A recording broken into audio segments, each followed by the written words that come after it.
मित्रांनो नमस्कार. मी प्रभाकर सूर्यवंशी आणि तुम्ही पाहतात आकार DG9.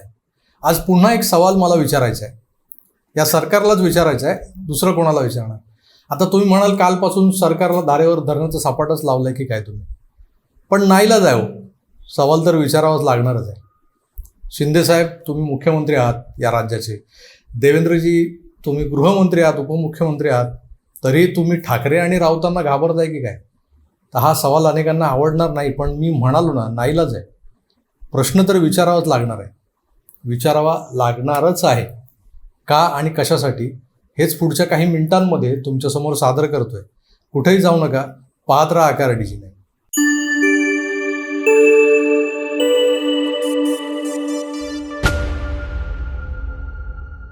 मित्रो, काल रात्री मी एक व्हिडिओ टाकलाय ज्यात संजय राऊत आणि उद्धव ठाकरेंना कसं झुकतं माप मिळत गेलंय आजवर, याबद्दल सातत्याने आपण बोलत आलोय. त्या व्हिडिओतही तेच आहे. पण त्याही व्यतिरिक्त अनेक गोष्टी आहेत. त्यातल्या काही गोष्टी आज मला पुराव्यानिशी मांडायच्या आहेत, ज्यावर या सरकारने आपली भूमिका स्पष्ट करणं गरजेचं आहे. तुम्हाला जर आठवत असेल तर विश्वप्रवक्त्यांचे मालक गटप्रमुख उद्धव ठाकरे यांनी सप्टेंबरमध्ये जळगावातल्या एका जाहीर सभेत आपलं पोतडीतलं एक अमोघ अस्त्र बाहेर काढलं, फेकमफाक अस्त्र. काय तर म्हणे येणाऱ्या काळात देशात काय होऊ शकतं. यांच्या अंदाजानुसार नव्हे, कारण हे अंदाज वगैरे मांडत नाहीत, कारण करते करविते हेच असतात. तेच घडवणार असल्यानं काय घडणार हे ते सांगून मोकळेच होतात सरळ सरळ. ते काय म्हणाले होते हे अगदी त्रयस्थ दृष्टिकोनातून बघायला हवं. जानेवारीत अयोध्येत राम मंदिराचा सोहळा होणार आहे. या सोहळ्यासाठी देशभरातून लाखो भाविक गाड्यांनी ट्रेननी अयोध्येला जाणार, तिथे एकत्रित होणार आणि तिथून ते परत फिरणार. तेव्हा मुद्दाम त्यांच्या परतीच्या वाटेत मुस्लिम वस्त्यांचा भाग जिथे असेल तिथे या भाविकांवर हल्ले होतील, गाड्या जाळल्या जातील. गोधरा 2.0 बरोबर ना, गोधरा 2.0 म्हणाले होते उद्धवजी. आपल्या चाय बिस्किट मीडियानं या वक्तव्याला इतकं गांभीर्याने घेतलं की दुसऱ्या दिवशीच्या सगळ्याच वर्तमानपत्रांच्या हेडिंग होत्या. उद्धव ठाकरेंनी व्यक्त केली भीती, अयोध्येच्या आडून भाजप देशात जातीय दंगली घडवणार. ज्या राम मंदिराचं स्वप्न खुद्द शिवसेना प्रमुख हिंदू हृदय सम्राट माननीय बाळासाहेब ठाकरेंनी पाहिलं होतं. बाळासाहेबच काय तर या देशातल्या प्रत्येक धर्माभिमानी हिंदूंचंही स्वप्न आहे. त्यात राजकारण आणून भारतीय जनता पक्षाने मोदींना बदनाम करण्याचा हा नवा डाव उद्धव ठाकरेंनी 10 सप्टेंबरला जळगावात खेळला. मित्र हो, यापूर्वीही लोकसभेच्या निवडणुकांच्या आधी देशात जातीय दंगली होतील अशी भाकीतं करणाऱ्यांची कमी नव्हती. ते प्रशांत भूषण, सत्यपाल मलिक नेमकं हेच बोलून गेले होते. या विषयावर मी मागेच एक व्हिडिओ केलेला आहे. पण आज या दोघांना जरा बाजूला ठेवा. आज आपल्याला हिंदू हृदय सम्राट बाळासाहेब ठाकरेंचं नाव लावणाऱ्या त्यांच्या सुपुत्राच्या करामध्ये ऐकायचे. आता मी जे काही सांगतोय ते काही माझं पदरचं नाही किंवा माझी शोध पत्रकारिता वगैरे सुद्धा नाही. तर उद्धवजींच्या कपट कारस्थानांचा कच्चा चिठ्ठा त्यांच्या काही जुन्या सहकाऱ्यांनीच उलगडलेला आहे, त्यावर मी बोलणार आहे. स्थानीय लोकाधिकार समिती महासंघ हा शिवसेनेच्या प्रशासकीय कौशल्याचा कणाच जणू. मुंबईत सुशिक्षित पांढरपेशा मराठी तरुणांमध्ये शिवसेना रुजली ती लोकाधिकार समितीच्या माध्यमातूनच.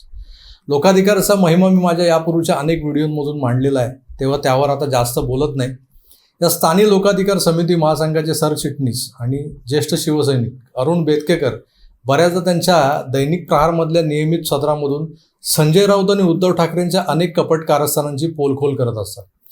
1 महिन्यांपूर्वी एअरपोर्ट सेंटरच्या मराठी कामगारांना याच गटप्रमुखांनी कसं देशोधडीला लावलं याचं सुतोवाच नारायणरांनी केलं होतं त्या गजाभाऊ कीर्तीकरांच्या पुस्तकाच्या प्रकाशनाच्या दिवशी.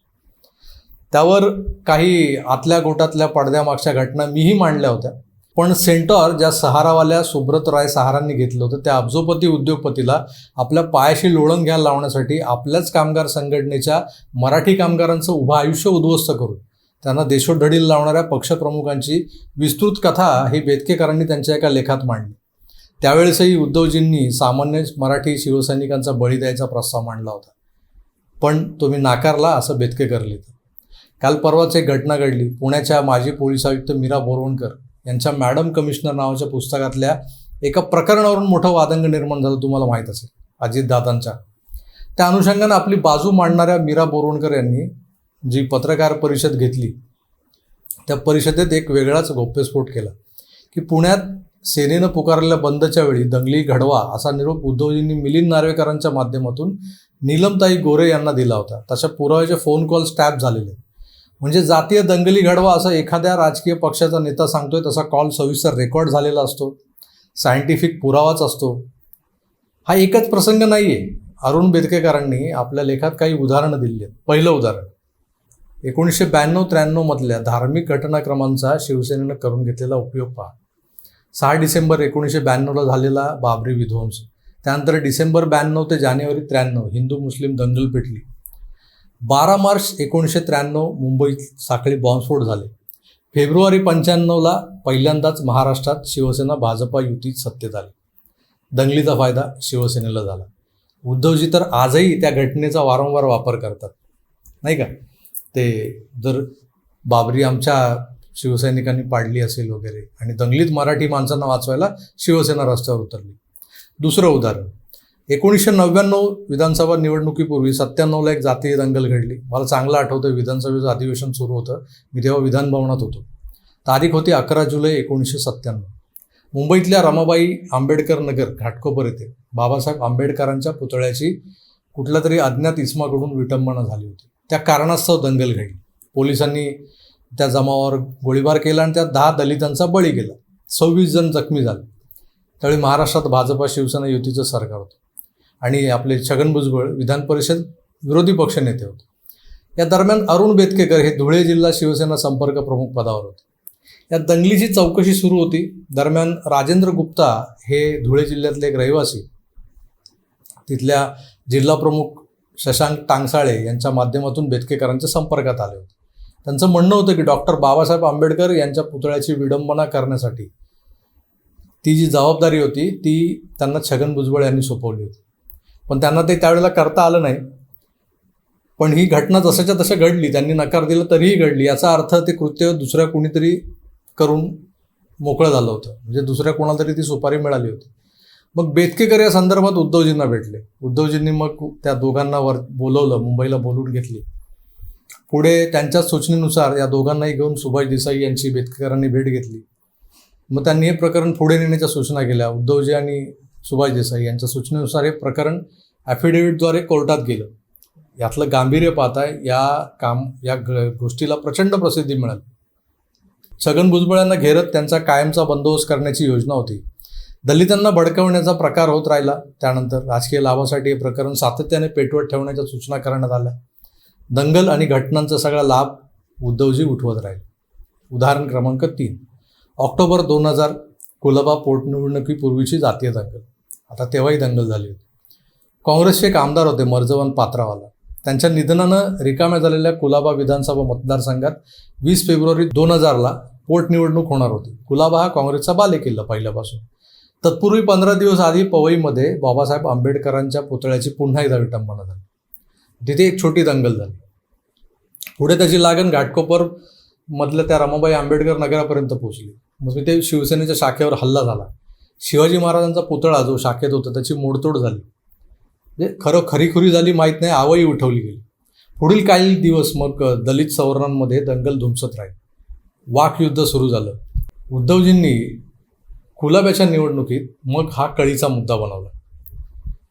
शिवाजी महाराजांच्या पुतळ्याची झालेली विटंबना, याचा फायदा कुलाबा पोटनिवडणुकीत शिवसेनेला झाला. प्रथमच कुलाब्यातून शिवसेनेच्या उमेदवार दिनाज पात्रावाला, ज्या खरं तर त्या मर्जबान पात्रावाल्यांच्या पत्नी होत्या, दिवंगत मर्जबान पात्रावाल्यांच्या, त्या निवडून आल्या. दंगलीचा लाभ उद्धवजीने अशा पद्धतीने मिळवला. चौथं उदाहरण देतो. सप्टेंबर 2009 महाराष्ट्र विधानसभा निवडणुका होणार होत्या. त्यापूर्वी एक दंगल झाली. 13 ऑक्टोबर 2009ला महाराष्ट्र विधानसभा निवडणुकींपूर्वी सांगली मिरज इथल्या गणेशोत्सवादरम्यान हिंदू मुस्लिम दंगल घडविण्यात आली. निमित्त ठरलं ते एके ठिकाणी गणेश मंडळानं अफजल खानाच्या वधाचा देखावा केला होता.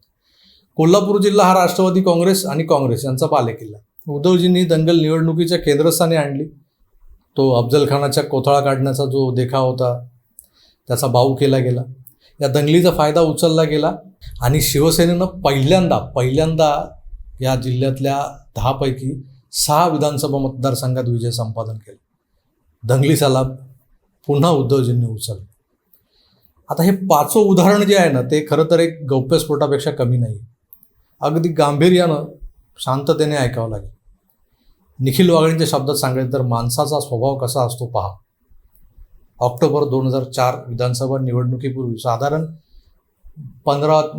13 ते 15 ऑगस्ट 2004च्या आसपासची गोष्ट आहे, कारण लगेच त्या 15 ऑगस्ट स्वातंत्र्य दिन होता. 1-2 दिवसात गजानन कीर्तीकरांचा बेतकेकरांना फोन आला होता. गजानन कीर्तीकर म्हणाले उद्धवजींना भेटायचं. त्यानुसार बेतकेकर मातोश्रीवर पोहोचले. तर गजाभाऊ, उद्धवजी आणि अरुण बेतकेकर अशा तिघांमध्ये चर्चेला सुरुवात झाली. त्या क्षणी बेतकेकरांच्या लक्षात आलं की या दोघांमध्ये काहीतरी आधीच ठरलेलं आहे. पूर्वनियोजित कट असतो ना, योजना असते तशी. आणि तसंच झालं. उद्धवजींनी एक गंभीर कल्पना मांडली यांच्यापुढे. महाराष्ट्रात शिवसेनेची सत्ता येणं किंबहुना आवश्यक आहे. मला स्वतःला महाराष्ट्राचा कारभार हाती घ्यायचा आहे. महाराष्ट्रात पुन्हा शिवसेनेचं सरकार आणायचं असेल तर आपल्याला 1993 प्रमाणे हिंदू मुसलमान दंगे घडवणं आवश्यक आहे. लक्षात घ्या, आपलं मागलं सरकार हे दंगे झाल्यामुळेच प्रस्थापित झालं होतं. त्याची पुनरावृत्ती व्हायला हवी. त्या दंग्यांची सुरुवात लोकाधिकार समिती महासंघाचं जे कार्यक्षेत्र आणि प्राबल्य जिथे होतं त्या दक्षिण मुंबईतल्या फोर्ट नरिमन पॉईंट कुलाबा इथून व्हायला हवी, असं उद्धवजींनी सांगितलं. तिथल्या फुटपाथवरच्या फेरीवाल्या मुसलमानांना सुरा भोसकून पळ काढण्याचं सत्र सुरू करायचं. त्यानंतर मुंबई महाराष्ट्रात दंगल पेटवण्याची जबाबदारी माझी. उद्धवजींचं वाक्य बघा, किती गंभीर मुद्दा आहे. बरं, याचं गांभीर्य मलाही समजतंय, कारण ही सांगणारी व्यक्ती शिवसेनेच्या लोकाधिकार समितीचे माजी सरचिटणीस आहेत, अरुण बेतकेकर. हा मुद्दा जर उद्या पुराव्यादाखल वापरून त्यावर कोर्टात केस उभी राहिली तर बेतकेकरांची साक्ष महत्त्वाची ठरणार आहे. असो, पुढे काय घडलं ते आहे का. उद्धवजींनी हा बेत सांगताच बेतकेकरांना भुलवण्यासाठी गजाभाऊ कीर्तीकर यांनी एकदम नाटकीय पद्धतीने उसळी घेत उद्धवजींच्या मतास एकदम उत्स्फूर्त प्रतिसाद दर्शवला. त्यानंतर वाकून नमस्कारही केला. वा साहेब, हा एक पूर्वनियोजित कट होता असं बेतकेकरांना त्या क्षणी वाटलं होतं. तसंच ते आता त्रयस्थ दर्शक म्हणून ऐकताना तुम्हा आम्हालाही वाटणारच आहे. हेतू हा की बेतकेकर भडकायला हवे होते आणि त्यांच्याकरवी हे कृत्य घडवून आणायचं होतं. पण झालं असं की ह्या मतास बेतकेकरांनी ठामपणे नकार दिला. त्यांनी सांगितलं की यातलं कोणी पकडलं गेलंच, तो जो कोणी शिवसैनिक असेल तो देशोधडीला लागेलच आणि पक्षसुद्धा अडचणीत येईल. मला मनापासून हे असं करणं अजिबात पटत नाही आहे, बेतकेकरांनी ठामपणे सांगितलं. आणि या त्यांच्या ठाम भूमिकेमुळे हे प्रकरण तिथेच तात्पुरतं थांबवलं गेलं. एक काळ होता, उद्धव ठाकरे कार्याध्यक्ष बनले. राज ठाकरे नाराज होऊन सेना सोडून गेले. उद्धवजींच्या बुळबुळीत वाटणाऱ्या नेतृत्वाबद्दल अनेकांनी शंका उपस्थित केल्या. यांच्याकडे वक्तृत्व नाही, देहबोली नाही, हे सेना कशी सांभाळणार. पण त्याच कालखंडात बाळासाहेबांच्या पश्चात सेना विखुरली न जाता टिकली, वाढली, निवडणुकांमध्येही यश मिळवत आली.